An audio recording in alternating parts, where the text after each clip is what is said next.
Episode 15, Revenge of the Black Circle.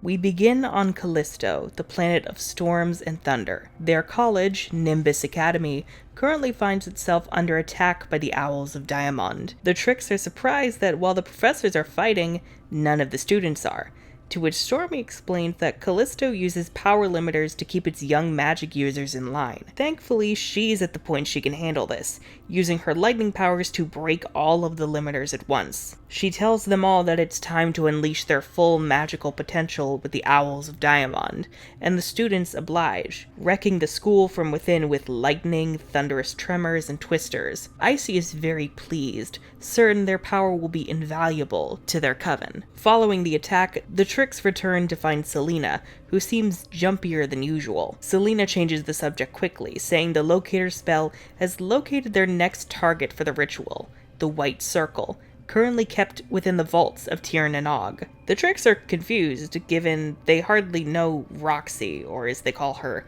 Minnie Bloom. But Selina justifies this, saying the ritual requires the White Circle as a catalyst. In reality, Selina's own resentment of Roxy through her connection to Bloom, and her being the last Earth Fairy with magic of her own, is why she needs the White Circle, but she can't let the Trix catch on to that.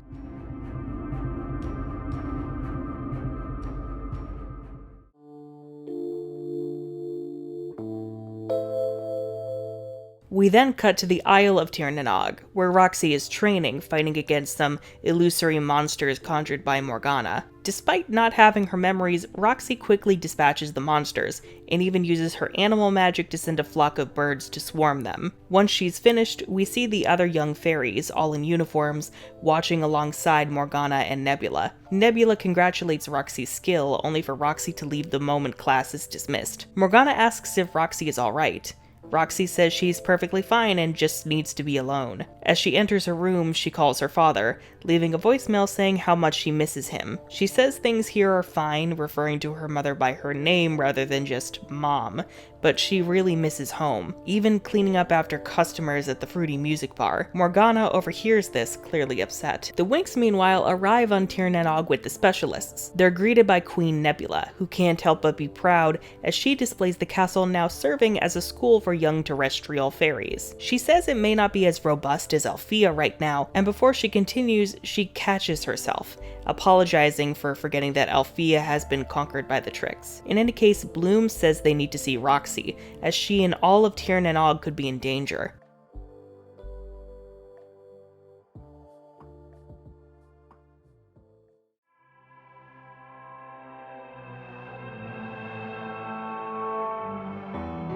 Back at Althea, Selina recounts the tale of the first fairy hunter, Ogron. Once a humble wizard of Earth, he became envious of the fairies' rule and contemptuous of the humans they sheltered. He longed to see a world where darkness and chaos reigned, and the true dark nature of mankind was revealed. As such, he pledged himself to the Abyss and forged the Black Circle, recruiting 3 under him: Gantlos, Dumon, and Anakin. Together, they were the wizards of the Black Circle, and tore the wings off every last Earth Fairy. Except for one. With the Legendarium, Selina summons them. Unexpectedly, there are only 3, and they're all encased within ice. The Trix are confused, but Icy realizes that they must have been trapped in the depths of the Omega Dimension. Selina explains that this time, instead of relying on mythical versions, they should instead use the real thing. After all, these fairy hunters have their own grudge with the Winx and will be especially vicious. All she'd need to do is give them a boost of power from the Legendarium, and clearly the Trix are on board for this.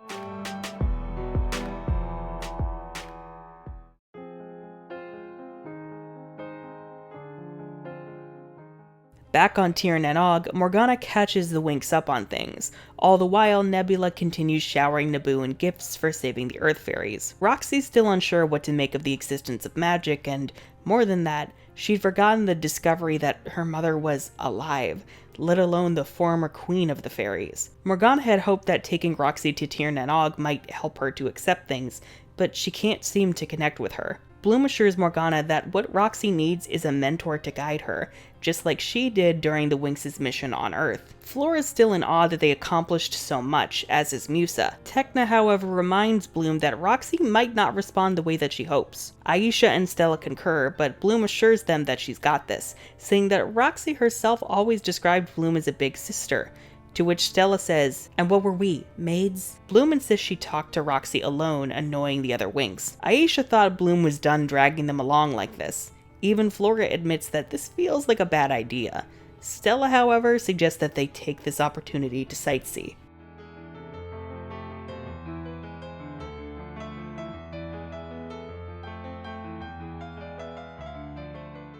Bloom introduces herself, unsure of how much Roxy knows of her, and Roxy cuts her off saying she's heard all about how great Bloom is from Morgana, and how annoying and self-righteous she is from Nebula. But she also says that some of her memories have returned, which really catches Bloom off guard. When Bloom asks what she remembers, Roxy says she recalls the fairy hunters attacking her, breaking into her house, and kidnapping her father. She remembers having the fate of all of Gardenia in her hands, nearly freezing to death, and being possessed by Nebula through the White Circle. She remembers Bloom lecturing her time and time again, how when she thought she was about to lose her dog R2, Bloom told her, "A fairy always lives for others, she never lives for herself." From all that Roxy remembers, she was thrust into a dangerous world that she had no interest in being part of. Bloom tries to remind Roxy of the good moments and how they became friends, to which Roxy counters, saying that as she recalls it, Bloom treated her more like a little follower that she could boss around. When Bloom says she sees Roxy as an equal, Roxy asks why she'd always been left on the sidelines until Bloom had no choice but to recognize her, and why Bloom refused to give Roxy a piece of the dragon flame like the other Winx. Bloom goes silent, to which Roxy goes, "Oh, that's right, I'm not a Winx. At least, not to you."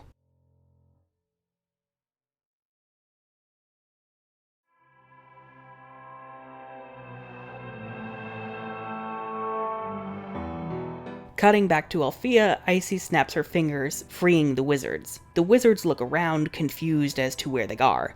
Selina welcomes them, and the Trix introduce themselves as fellow enemies of the Winx. The wizards aren't too happy, however, once they realize they've been freed by witches. To them, the only difference between a witch and a fairy is the lack of wings to tear off. Selina's intimidated as Ogron glowers at her, but thankfully the Trix move to defend her, saying the washed-up fairy hunters ought to be grateful that this coven had the graciousness to free them at all, unless they want to be sent right back to the frozen depths. Stormy specifically refuses to be imprisoned by anyone, threatening to destroy the wizards herself. Reading the room, Ogron complies. Darcy's a bit confused as to why there are only 3 hunters. Ogron appears sullen, and Gantlos and Anakin explain that their youngest brother, Dumon, was slain by the specialists. More than anything, the wizard wished to avenge Dumon, and get revenge on the Winx for undoing their great hunt. Selina can provide them that chance, as she can use the Legendarium's power to return them to their former glory,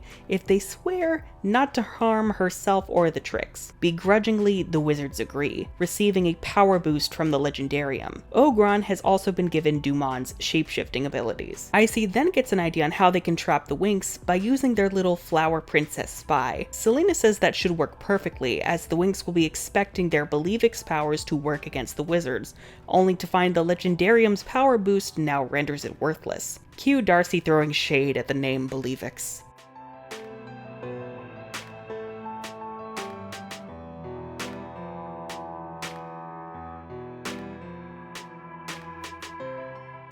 Back on Tir na Og, Roxy sits in her room, and we flash back to her younger years, where she and her father are celebrating her mother's birthday without her. They're sad that they can't remember her, as each time they try, the memories fade away. Roxy is upset, saying that this isn't normal. They should be able to remember these things, and if they can't, it's like she never even existed. They can't even say her name without something stopping them. As she cries, Klaus holds on to her, saying that he misses her too. In the present, Roxy cries, confused as to why she isn't more happy to have her mother back, after so much pain. Outside, Bloom catches up with the other Winx who are touring the school courtesy of Nebula and Morgana. The Winx are surprised that Roxy was able to remember so much. The Lethe spell must have had unexpected long-term effects on their memories, but in any case, they're not surprised Bloom only upset Roxy. Stella asserts that instead of trying to drag her along, they should instead be focusing on stopping the Trix and getting the Legendarium away from them. Aisha agrees, saying that it's time they stopped waiting around to be attacked and take the fight directly to the Trix. Their discussion is promptly interrupted as a flower floats toward them, another of Crystal's flowers. Reading it, Flora has disturbing news.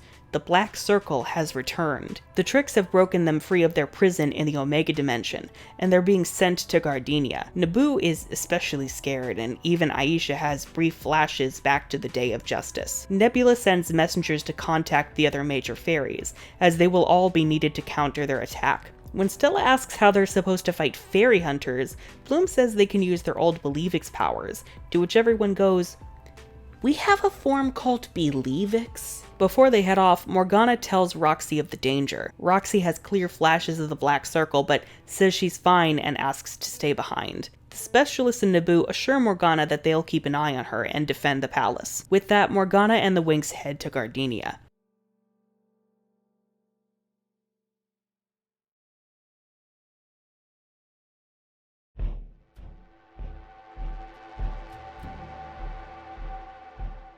Once they arrive, they find Anakin and Gantlos wreaking havoc downtown, holding Klaus hostage. The Winx, using Believix, easily dispatch the two wizards, with Morgana rushing to help Klaus. The Winx are taken aback by how easy this was, and Bloom is confused as to where Ogron is. Klaus then laughs as Morgana is caught in a dark sphere. He reveals himself as Ogron, saying they really ought to stop meeting like this. Gantlos and Anakin immediately free themselves and surround the Winx. Ogron is pleased to see them again, and in particular, asks Aisha how she's been since losing Naboo. Aisha immediately has flashbacks, and the wizards take the chance to lunge. Bloom and Aisha fight Ogron, Musa and Tecna fight Gantlos, and Stella and Flora fight Anakin. The Winx unfortunately find themselves outmatched and are easily captured. Pleased with their victory, Gantlos asks why they don't just pluck their wings off right now. Ogron says he has a much better idea, and it involves finally destroying the White Circle, getting revenge on Roxy and the Winx, and gaining freedom from the Trix.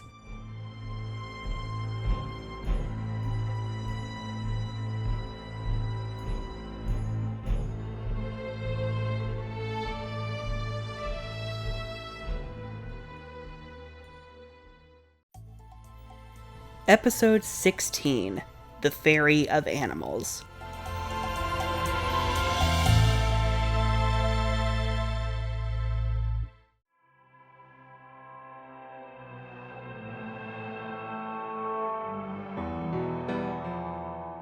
We begin at Althea, where the Trix are trying to reach Ogron through the crystal ball. When he finally answers, he announces that he's captured the Winx and former fairy queen Morgana. The Trix remind them that whatever they plan on doing, they need the White Circle intact. Ogron assures the witches they'll get everything that's coming to them, ending the call and frustrating the Trix. The fairy hunters holding the fairies prisoner in a dark sphere go over their plan in the warehouse district of Gardenia, like old times. Though Gantlos and Anakin are wary of turning on the Trix, Ogron says that wizards like them bow to no witch and spare no fairy. Ogron was barred from practicing magic by Morgana due to his interest in dark magic, and in retaliation, he found a way to reach into the primordial darkness. He pledged himself to the abyss and forged the Black Circle himself. Since then, his hunger for magic power has been insatiable, and he suggests that once they finish off the Winx and Earth Fairies, they take their hunt to the magical universe.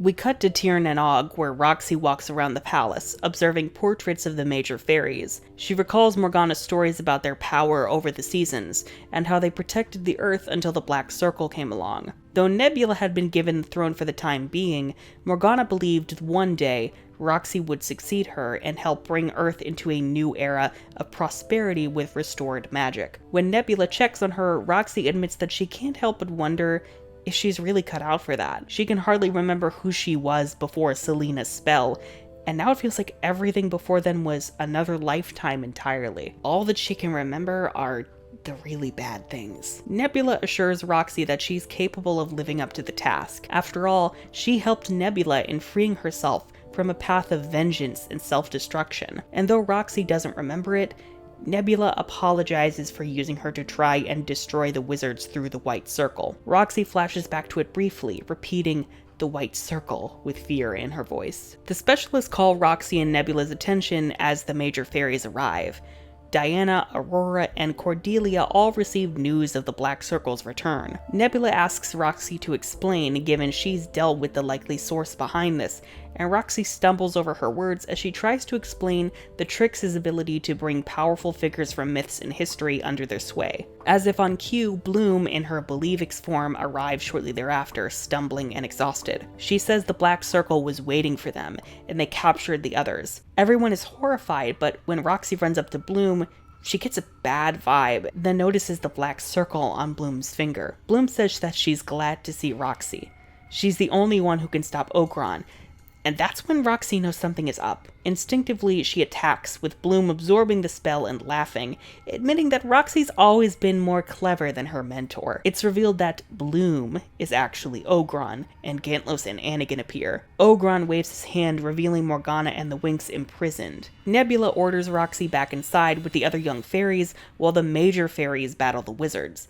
Naboo himself is afraid to join the fight, flashing back to the Day of Justice as he sees Ogron. Roxy helps him inside, while also keeping the students of Tir na Og from getting in over their heads. Unfortunately, the fight outside isn't going very well for the fairies, even with the specialist's help. Roxy, afraid, retreats further into the castle.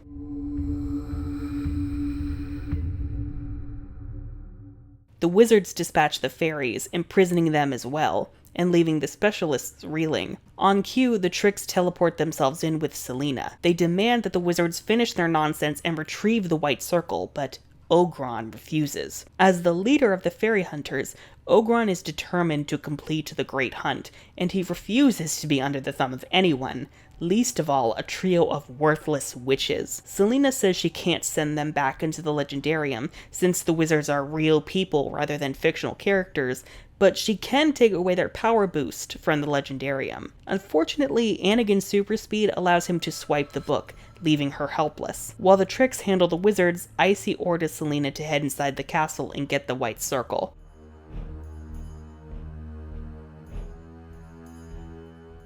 Roxy finds herself in the castle vault, shaking in fear as the battle rages outside. The memories begin returning as she sees flashes of herself standing her ground against the wizards the first time around, alongside the Winx. Picking herself up, Roxy realizes that she can't just stay here. Even if she does, the wizards will find her, so she might as well keep fighting. And right on time, Selina enters. It takes Roxy a moment to recognize her, but even when she does, she asks if the wizards were too much for even her to control. Though Selina doesn't dignify that with a response, Roxy tells her that they need to work together. Roxy's not very pleased with the idea, but the wizards have made it clear they're after both fairies and witches. If they don't stop the hunters, they're both screwed. Whether or not she wants to help, Roxy is heading out there. Selina takes a moment to think it over, and then glances back at the White Circle in the display case.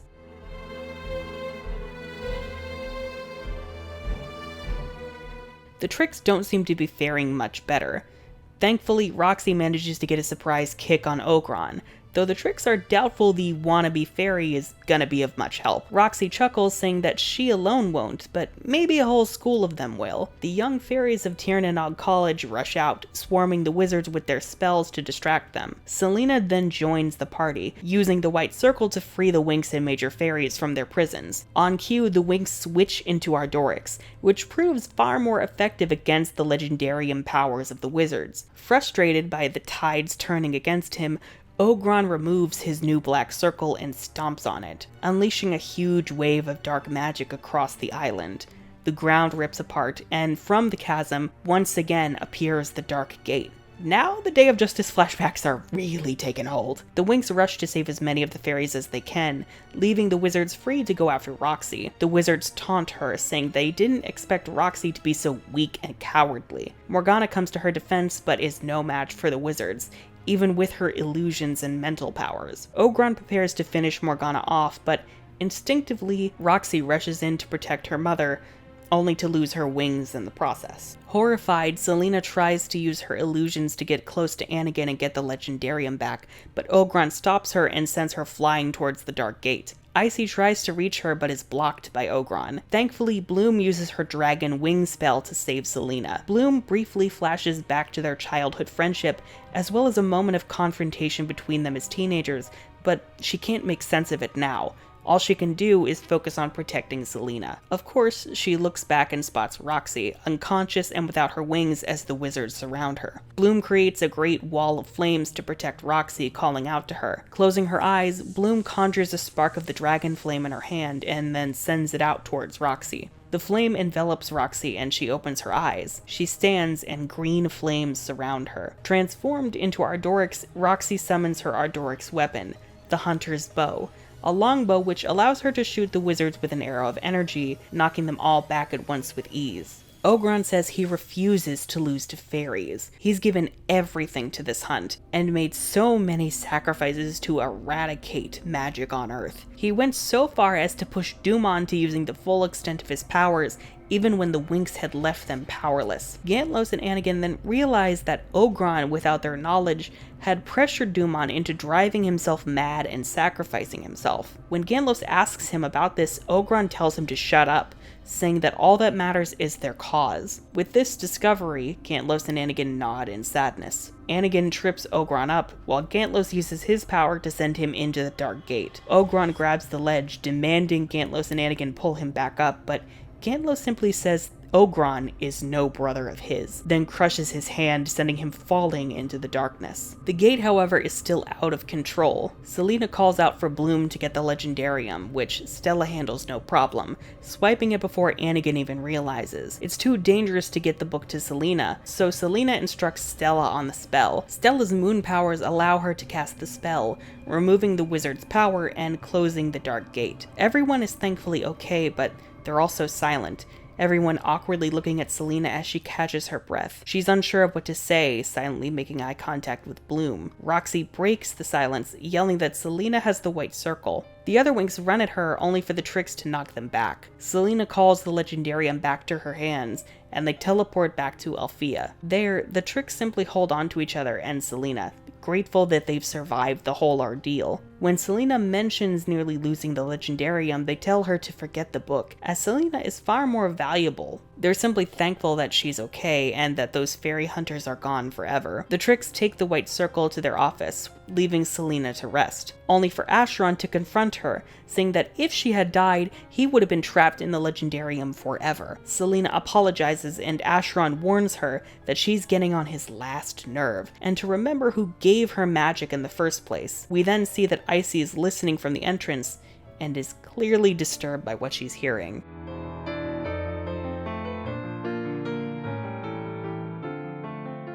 Back on Tyrion and Og, Gantlos and Anakin have both been imprisoned in spheres of light. Nebula reads off their crimes, and after glancing at Bloom and Roxy, sentences the two remaining fairy hunters to Light Rock Monastery, telling them to be grateful she's learned the value of mercy. The Winx, meanwhile, are horrified by what they've witnessed, and quickly realize that they held onto more memories than they realized. Stella likewise chastises herself for being unable to hold on to the Legendarium, but Techna confirms the same thing happened to her. Obviously, taking the book by force isn't going to work, unless they get a Legendarium power-up themselves. Morgana, meanwhile, is grateful that Roxy is okay. Roxy apologizes for how she'd acted, and tells her mother that she loves her, and she's happy they get to start over. As she turns to the major fairies, she says that she hopes that one day she can live up to the title of Queen of the Earth Fairies. She holds out her hands, and a fairy dust bottle forms. The major fairies hold out their hands as well, and the power of the 4 seasons flows into the bottle. Bloom apologizes to Roxy. She's often been so preoccupied with viewing Roxy as a pupil that she'd never quite thought of her as a friend, and if Roxy's up to it, she would like them to start over, and for Roxy to finally truly be the 7th Winx. The other Winx join in, saying they'll make sure to keep Bloom in line, and excitedly, Roxy agrees. The Winx Club is back in business.